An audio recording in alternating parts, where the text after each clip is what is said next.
Hi, this video has more information about left hand placement on violin and viola than my previous videos. The first video that I did on left hand placement is a really basic one, kind of for parents of young students who are just starting out in the first few lessons. The second one that I did is kind of a little bit more in depth, but I thought I would make one that's significantly more in depth and is more kind of tailored towards adult students of all levels as well as advanced children. So basically I'm gonna quickly recap what I talked about in some of my last few videos. So everything that I talked about in the holding the violin or viola part 2 video applies here. We'll go over what that is in a little bit, and then also the one that's called more information about violin left hand placement part 1. That also applies. So in regards to holding the violin or viola, the first thing that we really want to make sure of, because it affects everything else, and is going to affect our left hand placement actually pretty significantly, is we want to just generally have good alignment of our body when we play.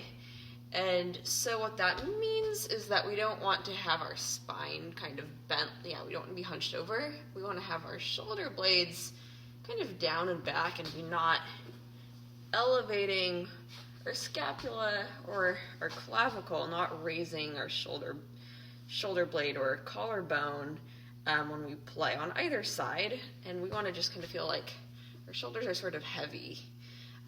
So the exercise that I did in the holding the violin or viola part 2 video applies here. This is just to practice externally rotating, which is when we take our arms and we rotate around the axis of our arm outward. And you can kind of notice how if we do this at the same time as we kind of put our shoulder blades back, it gives us a much wider range of motion than if we just go like that and don't really move our shoulder blades. So I'm first things first going to put my palms up. I'm going to make a circle and feel my shoulder blades falling back.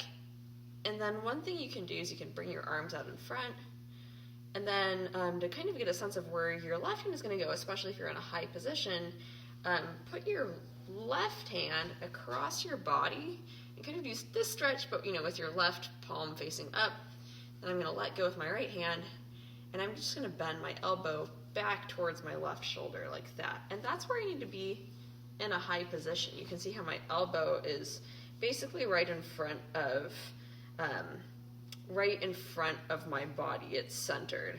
So that's where I am in a high position. And then you can kind of just extend this out, and that's going to give us a really nice position for reaching like fourth finger on the G or C strings. So that's kind of the first part. And then the rest of kind of everything else to know that I talked about in the previous videos is that, we just want to make sure that our left wrist is straight. We want to make sure that we've got this space right here and that we're not closing it up by moving our thumb back. We want to have our thumb be between fingers 1 and 2, basically. And especially we want to make sure that, Nathan Cole talks about this in one of his videos, we want to make sure that we've got a space between fingers 1 and 2. It's easiest to see this way. So kind of what that means is that we want to sort of center our hand around our third finger. So if our third finger is going to be able to reach really well, we want it to kind of look like that and be a nice arch. What we don't really want is we don't want to be kind of basing our whole hand around our index finger, our first finger, and then trying to reach forward, because you can see how I'm not really able to reach if I start out with my fingers all bunched up like this and I have to reach forward. That's going to create a lot of tension. On viola, it's just physically not going to be possible to reach 3 and 4. So what we want to do is we want to kind of rotate our arm, and I'll talk more about this in detail later, but just so that we don't have 1 and 2 squished up like that. When we're doing just a regular high second finger, we want to have a space, as you can see right here. So that's everything I think that I talked about in the previous video. Let's get more into depth about some things regarding the left hand setup. So first things first, yeah, I'll just mention that I'm hoping to make another video about chin rests soon, specifically in regards to Baroque violin and viola and playing without a chin rest, and why playing without a chin rest can actually be valuable for modern players as well, just in terms of learning the correct positioning of the instrument relative to the body. When we have a chin rest, sometimes we contort our body to wherever the chin rest is, thinking that we need to move our chin to go on the chin rest, but really what we want is to just kind of find where the instrument balances the most naturally, and then we want to have a chin rest there if we're playing with one, just to help with shifting, and to help our left hand a little bit, so that then we can just rest our jaw really on the chin rest. So the first thing that I'll get into in regards to left hand today is the positioning of the thumb. So this is one thing that I've realized is an easy way to kind of encapsulate a lot of the other issues that go on with the left hand. Is a lot of times people have their thumb too high up relative to the fingerboard. And let's look at a few things that this causes. So one, our thumb is just going to get in the way if it's right here. So you can see that also I'm kind of closing up this space a little bit. But the main problem with having our thumb too high is that it kind of positions our knuckles, these knuckles, down low relative to the top of the fingerboard. What we want is we want our knuckles to actually be either equal in height to, kind of level with, or we want them to actually be above the fingerboard slightly. Because this way, if my knuckles are above the fingerboard, above the neck, it's a lot easier for me to reach for and to reach really all of my fingers. This also prevents the issue that a lot of beginning students have, wherein if they're trying to put fingers down, say, on the D string or on the A string. So let's say that my knuckles are too down low. I'm now blocking two strings with my first finger unintentionally. So how to not do that is I want to kind of raise up this side of my hand, and then that makes my fingers stand on their tips a little bit more. And that allows us to create that tunnel, basically. So one thing that, just to recap, is I find it to be generally most effective to have my thumb sort of anywhere between kind of in line with the top of the fingerboard, or when I go over to the C string, you'll notice how it kind of comes down. So here's where I am on the A string.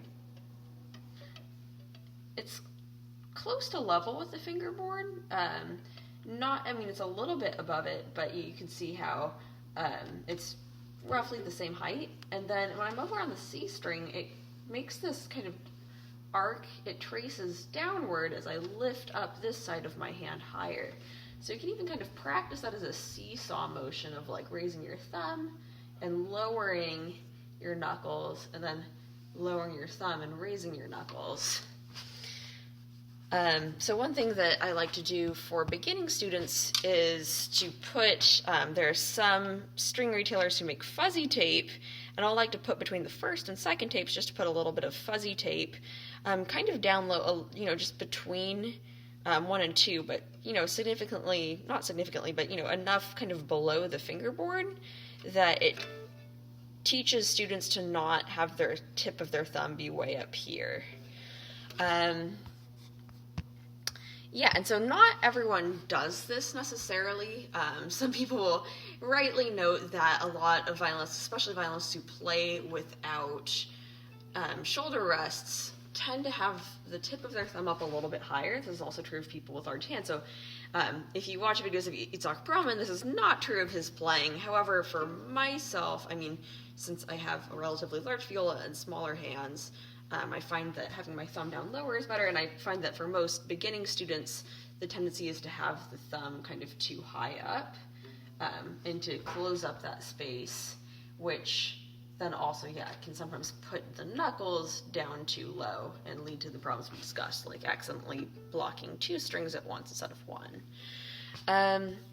So another thing that kind of can affect this is, sometimes we'll accidentally, sometimes people will bend their thumbs a lot like this, and that can also kind of close up this space. And especially what we don't want is like bent thumb and then knuckles down low, because we're just not going to be able to reach here very well. Having a bent thumb is not the worst thing.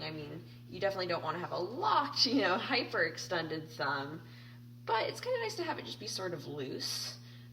Bending like this or, locking your thumb like that is going to cause a lot of tension, so we kind of want to just have the pad of our thumb be resting on our imaginary fuzzy tape, our kind of spot below the top of the fingerboard, and then the rest of our arm and hand can kind of pivot around that point.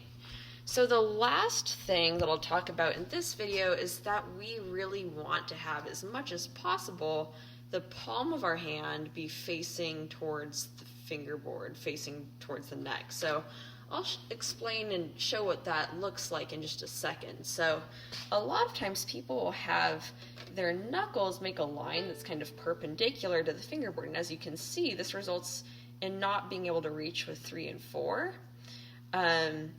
So one thing that we can do to make it easier to reach with our 3rd and 4th fingers, and this also causes, these fingers to kind of bunch up, what we want to do is we want to externally rotate our arm, and then we also want to supinate just from the elbow down. So if I do that, then you can see how the palm of my hand, I'm actually touching the neck right now. That's not necessary, and and it's not even practical in some cases. But that said, that's kind of a good thing to think about or aim towards, is having your knuckles as much as possible make a line that's parallel to the strings and not perpendicular like that.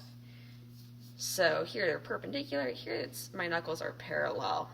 And you can see how this kind of creates a sort of equality between 4 fingers, and it also creates that gap that Nathan Cole is talking about, which just allows for a lot more finger freedom and allows for better intonation, like across all fingers.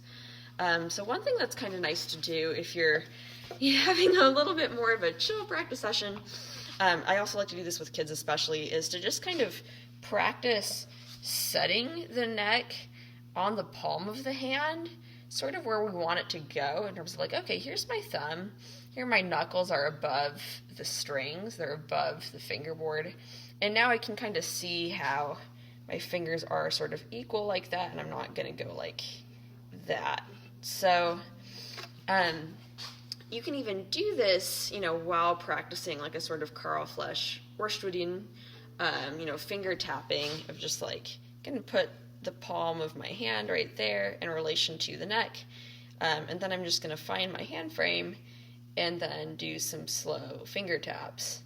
I'll talk more about Ortstudien and how this can be applied to any hand frame in a future video on intonation.